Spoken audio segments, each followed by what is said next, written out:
Hello बच्चों, चलिए आज का हमारा प्रश्न के किस मान के लिए रैखिक समीकरणों के युग्म का कोई हल नहीं है। हमें यह ज्ञात करना है कोई हल नहीं होगा किस स्थिति के लिए।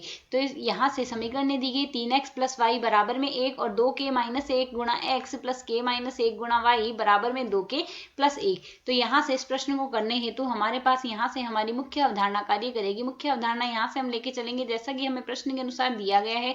हमारे पास समीकरण निकाय का कोई हल नहीं है, तो हल नहीं होगा।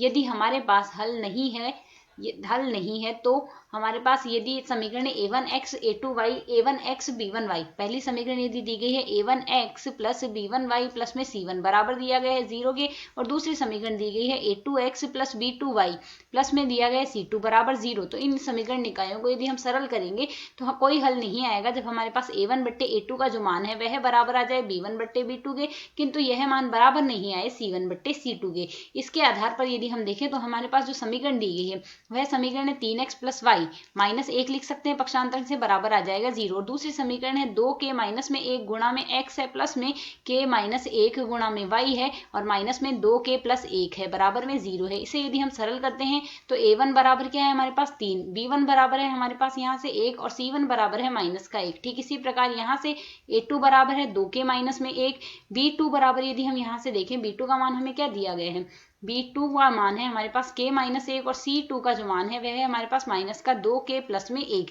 तो यदि अब हम यहाँ से सरल करें तो हमारे पास मान क्या आएगा, कोई हल नहीं आएगा, कोई हल नहीं दिया गया, अर्थात a1 बट्टे a2 का मान अर्थात a1 बट्टे 3 बट्टे 2k माइनस 1 का जो मान है वह हमारे पास बराबर आ जाए 1 बट्टे में k माइनस 1 के, किंतु यह मान जो आ रहे हैं वह बराबर ना आए माइनस 1 बट्टे 2 माइनस का 2k प्लस में 1 के। तो यदि हम प्रथम दो पदों को ही ले ले, इनको वज्र गुणा कर दे, तो प्रथम दो पदों को वज्र गुणा करते हैं तो मान क्या आएगा 3 गुणा में k माइनस 1 बराबर आ जाएगा 2k माइनस 1 के। इसको यदि हम आगे सरल करें तो मान क्या आएगा 3k माइनस में आ जाएगा हमारे पास यहाँ से 3 और बराबर में हमारे पास यहाँ से क्या आएगा, इसे हम बराबर में यहाँ से लिख सकते हैं 2k प्लस 2k माइनस 1 के, 2k माइनस में 1 आ गया। इसमें यदि हम पक्षांतरण कर दे तो 3k माइनस में 2k बराबर हमारे पास क्या आएगा 3 माइनस 1। सरल करें 3k में से 2k घटाएंगे k बचेगा, 2 माइनस 1 का मान आएगा हमारे पास 2, अर्थात k का मान आ जाएगा 2, k बराबर 2 के लिए यहाँ से इन समीकरण निकाय के कोई हल नहीं आएगा। आशा है समझ आया। धन्यवाद।